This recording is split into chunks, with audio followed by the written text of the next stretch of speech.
Hello again. Is that coming through the microphone? One, two. Oh. Mine, yes. Hello? It's the on switch, that old trick. Hello again. My name is Rupert Thompson. I'm the Senior Programmer for Performance and Dance here at Southbank Centre, and it is our enormous pleasure to have been able to present John Abreu's new piece for you tonight, Solo for Two. And I'm delighted to be joined by him and by Rita Carpinteiro just for a few question and answers. We'll probably only run for about 10 or 15 minutes, so I'll just open with a couple of questions and then open it up to you, the audience, as I'm sure there'll be lots of questions after this beautiful experience. My first question, John, is really about the name. It's called Solo for Two, and yet, I mean, you know, well, that in itself is an impossible thing, and you've also got this extremely charismatic robot with you, Abreu. It's almost Solo for Three. Could you explain for us a bit about those structures, what you had in mind when you made a piece? That's sort of a solo and a not solo. Well, it started a solo piece. This is the whole process of the project. And it was an idea about reconciling this time in where, when I started this process, I was basically, it was 20 years, now going 22 years I'm in the UK, so I'm technically more in the UK than in Brazil. So it was a way, in a sense, to reach out and see what is left, in a way, and in acceptance of loss, and also acceptance of what is after the loss of perhaps one's identity. So it was a process kind of started as a solo work to celebrate or to kind of look at this idea of what does it mean now that I'm such a long time in the UK, and how does that, I express myself better in English, for example, so that's very curious to me. So I'm a sort of alien in my own country as well as here, so is everywhere else. It's a way to just look, okay, that's half and half, so what do I do? So it started like I wanted to explore this sense of duality, so that's why it came, the idea Solo for Two. And when I went to the studio, always when I go to studio, I go with questions, and one of the things that came up to me that wouldn't it be very interesting if I actually made a solo in two bodies instead of one? And how could I make that happen? How that sort of friction between these two bodies and the space trying to represent one person, what would that create?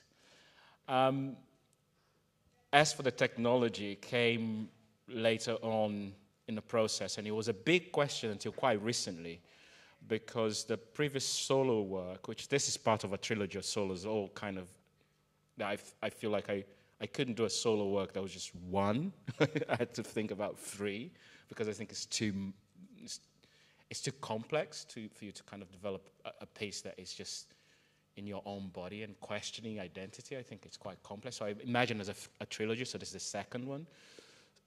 So I wanted to play also with the idea of you know, this kind of dynamic of solo work. So there's this other thing.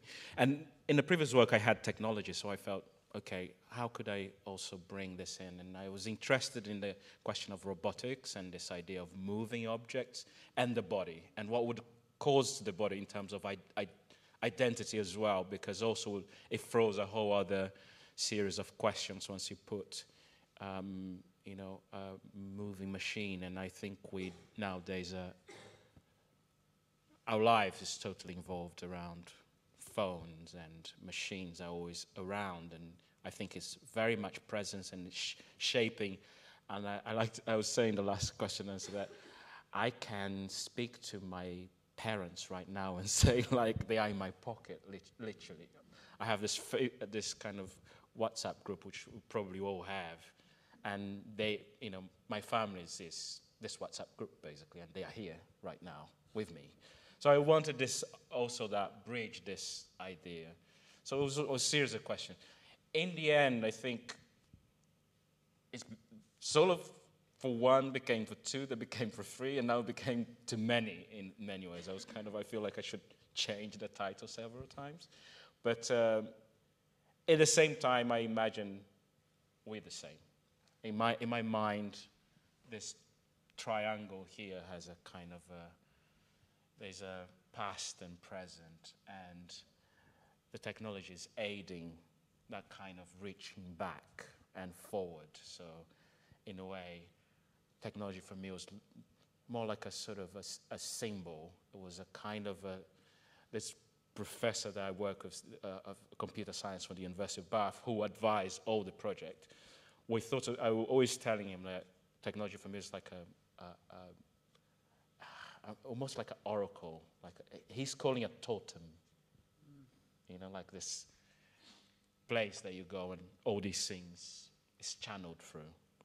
So I didn't want anything that was too much of, there was too much of technological. I wanted, nostalgia. Isn't that Makiba? Yes. Yes? And she's real for me, by the way. I'm not joking. Yes? And I'm a geek as well, so I think it's a way of accepting the side of me that is like it's totally techie, and I don't like that, but in the same time I have to accept it in many ways. So yeah, that's where it came, all the solar for free now. That's really interesting what you've said about this sense of reaching forward and back through a series of versions of the self. Clearly the piece is very invested with your experiences of and ideas about identity. And yeah, I just wonder if I could sort of put the question to you both in a way as well. How do you translate that into dance? Are you having conversations in the studio that you're then sort of verbalizing into movement, or is it more improvisatory? Yeah, it'd be really interesting to know more about that. You can answer that one. Okay. Okay. We talk a lot about the work. I think that it is super important for us to be connected and to know what we are aiming for. So the language, the verbal language became movement language in this way of we are trying to speak with our bodies. And since Jean has this origin, this Brazilian origin, he could translate that into English and then into his body. So I was trying to understand all his process of life process, and trying to make my own too. Yeah, I think this in relation to that, like always when I go into the studio, as I say, it's very ideas-led, my work, and I never have a language. Most of the time as a choreographer, believe it or not, I'm trying to not use formal movement. In a way, my knowledge of the body, most of the time, is trying to free up my body of that kind of predetermined language that I've learned at school, that it's predictable for everybody, that everybody comes in, oh, he's going to put his leg over here, or even for myself, to preempt what I want. Because what I'm interested in most of the time when I'm creating work is like what's the body saying, is how I'm moving people through creating these surprising language to myself. And if that is surprising to me, then it's surprising to the audience. So I go through this process of discovering a quality of movement and language that it becomes very clear to me first, and now there's so many years that I've been in the case. I think I also with the dramaturgical, which we asked a lot about origin. The first question I had is origin and loss. That was the two first questions I had. And everything that I went through is trying to reaching back inside my body about this. And it's just a sensation rather than something precise. So what I was creating was like this, how can I recreate the sensation, which is something that is not tangible? So it became this language that belongs to this piece. I don't even feel that it belongs to any other. You won't see any other of my pieces that will be similar to this.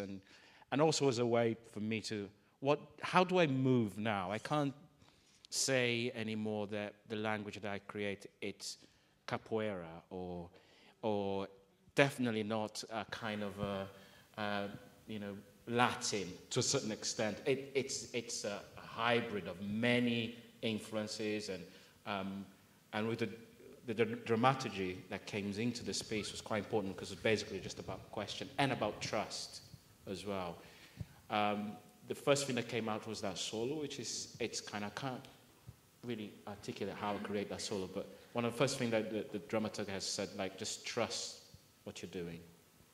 So this piece also actually has liberated me in many ways, that I don't need to have formal movement in order to create a piece of choreography. Because in my mind, the language and the choreography in this piece is very clear. Yeah. And the process that Rita had to go through, and Rita is the third incarnation, so she's channeling about 3 other people as well, because as a project-funded company, it's very hard to keep, you know, your dancers, so it's kind of everybody gets very busy. But I think I found a formula finally that is people just channeling each other. Yes, thank you. So then we went through this. So it's a lot about, you know, freeing up the body to translate very deep. She's getting tired. Shut up, Makiba. It's very difficult to kind of create. For me, it's more exciting to have that non-expectation and at the same time be very connected. One of the things I've found in this project, that we are totally with each other at all times, because there isn't something so much. It's structured, but it's not so, you know, it's perfect in that sense. So it's kind of it's interesting, that journey that we've been through. I feel like I'd be in a bit of trouble from Makiba if I didn't bring her into the conversation. And yeah, I mean, one of the things that's really remarkable about this piece is that you've got a custom-built robot. You know, there've been a number of performance projects made with, you know, pre-designed robots, but to have something as bespoke as this is really special.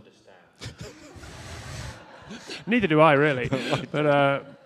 But what I have seen is just, I mean, a lovely scene sort of backstage just after the show as we were about to come out for the Q&A, just seeing you both interact with the robot in such a sort of personal, caring way.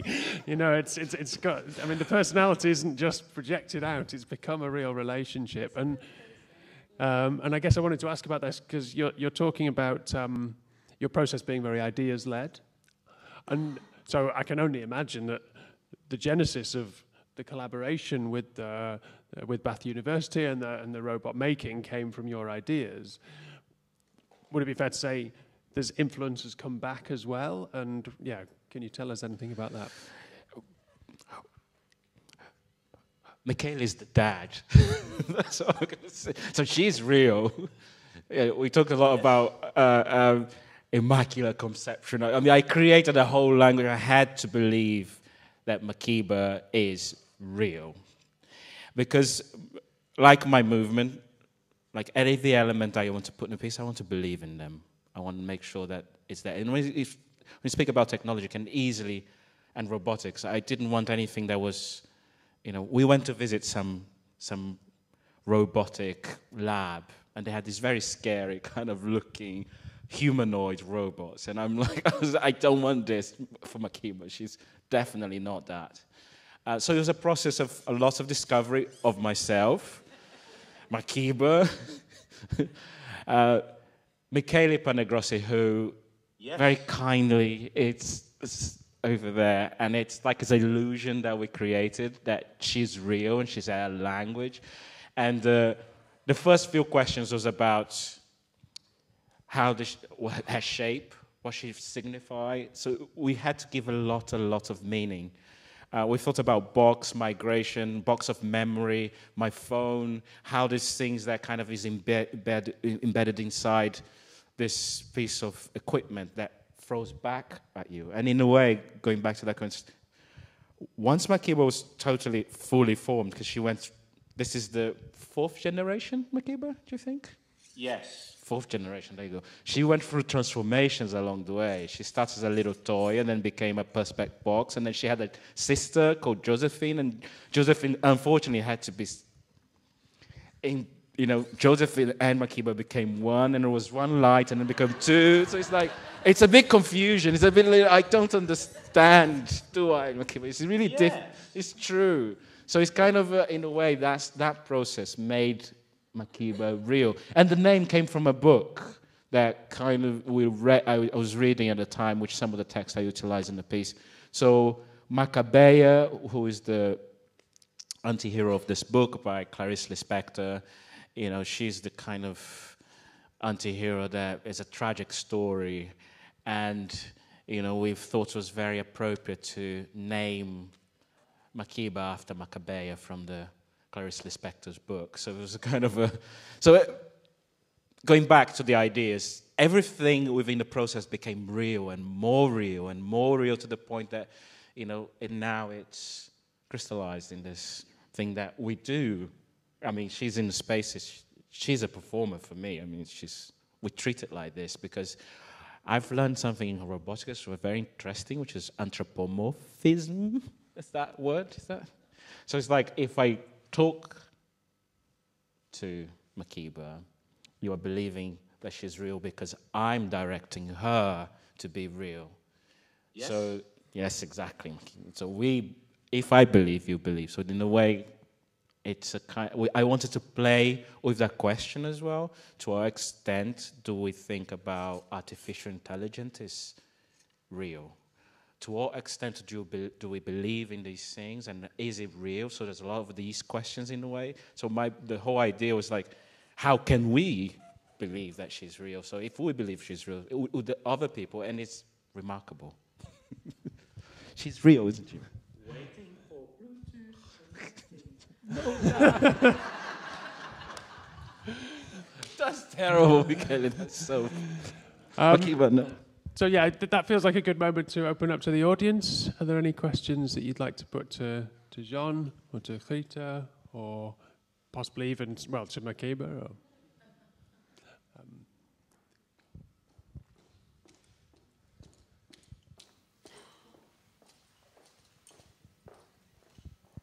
Thank you very much. Hello, thank you very much for this performance. Actually, I have two questions. So the first one is for each of you. So what was it like for you to work with Rita? Why Rita in particular, in her technique? And for you also, what is it like to be part of this solo? And the second question is about the role of the light during the show. What did you want it for? The light? The light. Okay. Yeah.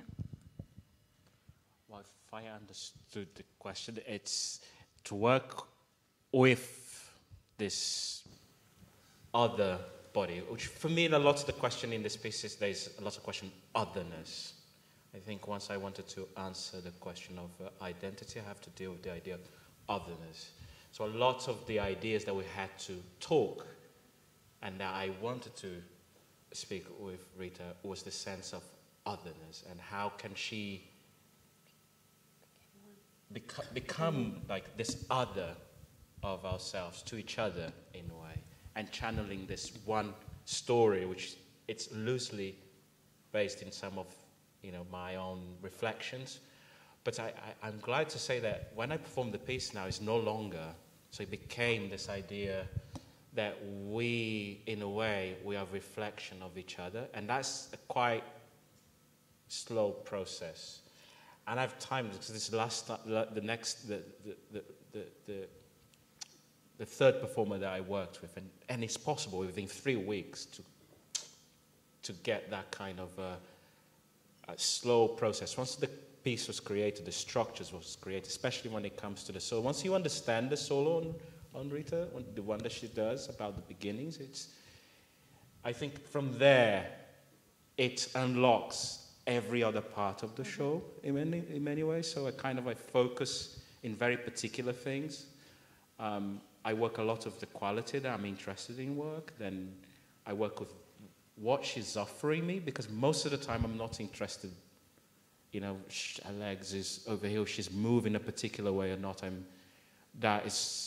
Belongs somewhere else. I want you to, this space you need to invest in this sections, and you have to be this, journey that happens on the stage. So it takes each while to understand every single one of them, but it's remarkable once it happens, which happens a week or two ago. Like she all of a sudden, like even one of the collaborators, like, wow, Rita just went like from here to over here. So it's quite individual, and I like working with that, because what I'm trying to do as a director, as a choreographer, is unlocking, is pushing these buttons, and a lot of the time people ask me, what do you want? I purposely go, I don't know. I go, because I want the person to answer for me rather than me defining it every time. Once they kind of start proposing things for me, then I can shape it. So it's the other way around, the way that I work with dancers, and I'm interested in what they're trying to invest on the work. Then I can choreograph from that perspective, with their bodies, with their propositions, with whatever they have, if it's right or wrong. I like to think my process is very democratic. Somebody said democratic in your terms. That's what they said. Once they start being too free, I was like, hang on a second. Now I want like a little bit like, but I need that commitment to start with. Then I can shape it to the benefit of the piece, because I have to work with their understanding, I think. You said everything. But yeah, for me, working with Jean was, I think one of the most important things is the idea of becoming one.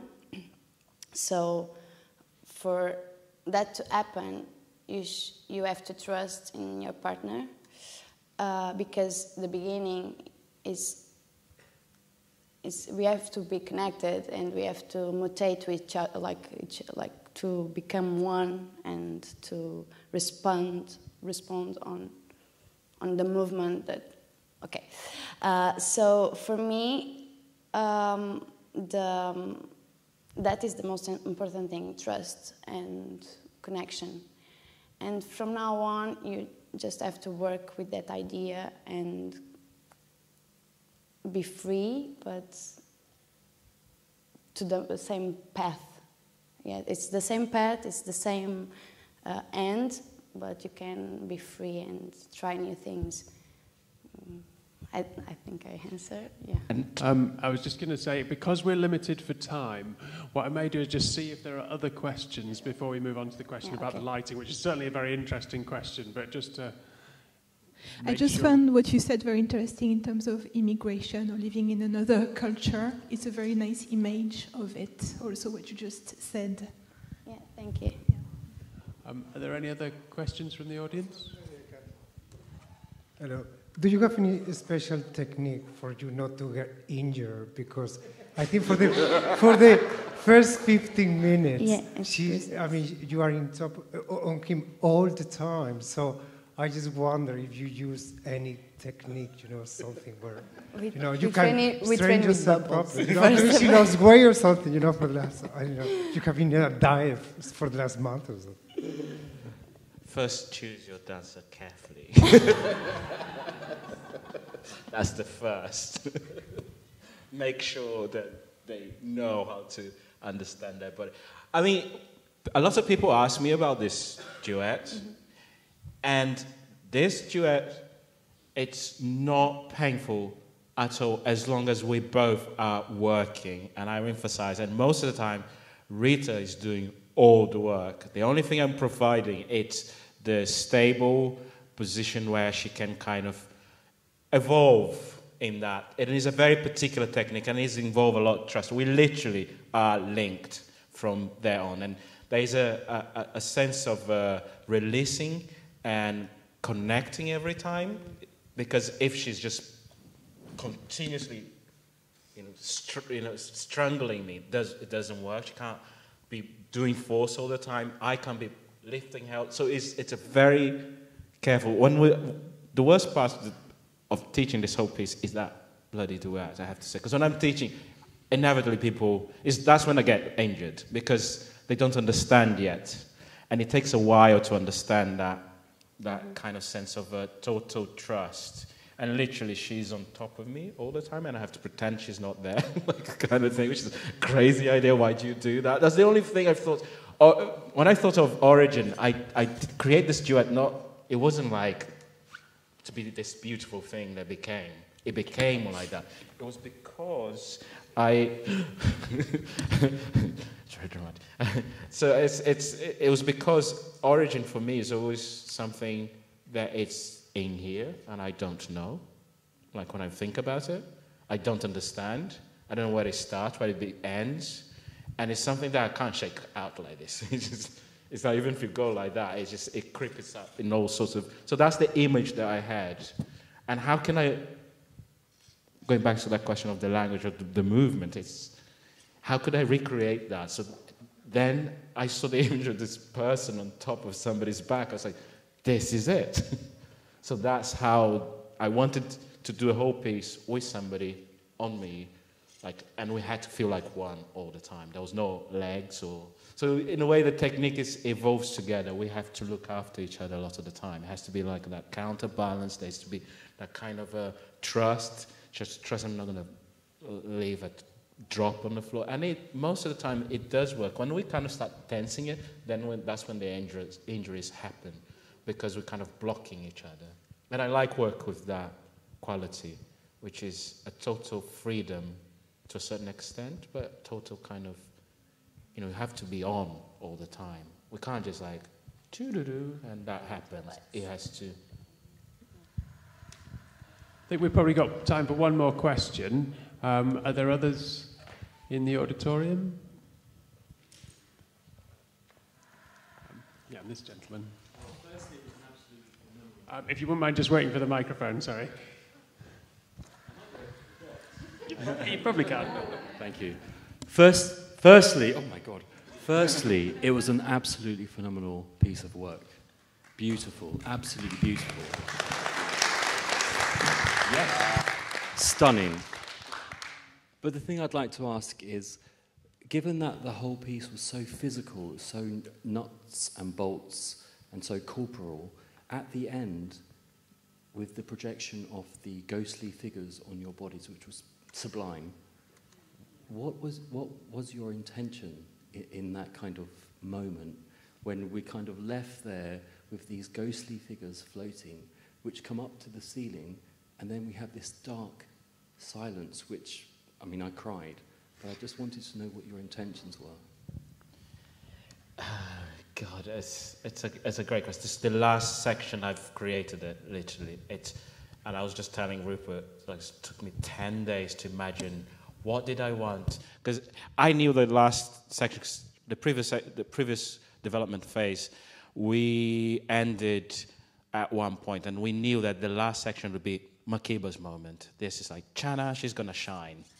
In this section, all the answers are going to be done for, like, is she going to do something? And I said, and everybody's like, Jean, what do you want? What do you want? And I was like, how do I do this? And I wanted projections, but I didn't want anything that was going to be some invented, specific. I wanted nostalgia, all the technology that I wanted to reach out to translate at that particular point in time. It was about nostalgia. It was about an acceptance of something that has passed and is never to return, but nevertheless, things continue. So in the end, for me, I was speaking a lot about cycles, and for me, even if I go back to my own story in that sense, in that particular moment, Brazilianness for me is over there. It's something that I kind of can imagine, I can look at it, I can feel it, but it's no longer something that I can claim it ultimately. And neither if people come to me saying this, even if my family say, but you are like this, it's like, okay, Mum, it's okay, if you need to believe in that, then it's great. But so for me, it was a way of kind of letting it go in a way. And another thing that I was spoken a lot about was about loss, in a sense, that acceptance of things will go. that you move, they will change. And I wanted to find something about nostalgia. I wanted to find something that, and when we were speaking of technology, the only thing that I thought about projecting was analog white noise image. That's the only thing came to me. And Michaela, it was like I know what I want to project. And it's like, what? White noise. That's all I want. And it's like, is that it? We can do all these things. And it's like, is that what you're going to project? I was like, that's the only thing I can imagine that it will fit in the space in the way I want technology to be. It's, if you look at that white noise, it just brings back all these different things about humanity, about like our time, how do we moved on to these things that move on front of you. And I wanted to think of that sort of, translate a sense of continuum and continuation. And really, going back to the light questions, one thing was like, you had to deal with this on space, so it had to be minimum. You had to make sure that she wasn't small. No, she wasn't small in the space, so she had to be kind of treated with care. And the projection, as soon as we didn't like, it's dark, basically can't put light and everything. Andy Heyman did a fantastic job being very, very sensitive to all of this. And yeah, that projection, that's why it came. And really, and this haze, which I have to tell you a secret, I don't like haze at all. I don't know how it came. It came in because they convinced me that this is what we needed. And when we saw all these elements together, it just became that. Like, it was incredible, the process that happened. Once I found the image, then we put the lights and put us, and we finished the choreography. It's just like it was meant to be. So those images they appeared like this. And I knew that I wanted to understand. Yes, you do. It was, and then we start seeing that the flickering of the haze with the image, which is sublime, like it's beautiful. And it's just appeared there as we kind of start seeing the piece completing and unfolding. So it wasn't totally calculated in that way. I didn't want it to. I wanted something that would be continuous, and it's really nice to hear this. Thank you so much, because it's taken me a year and a half, and it's the longest process I had, and it's the first time going back on the stage, and it's like it feels that things just arrived today. All the ideas I thought is coming here. It's very, very beautiful to see. It certainly was. And yeah, I think we had better wrap up there. But yeah, I'm sure the audience, well, thanks to you, the audience. But yeah, I'm sure you'll join me in thanking John, Krita, and the whole team. My favourite. Thank you.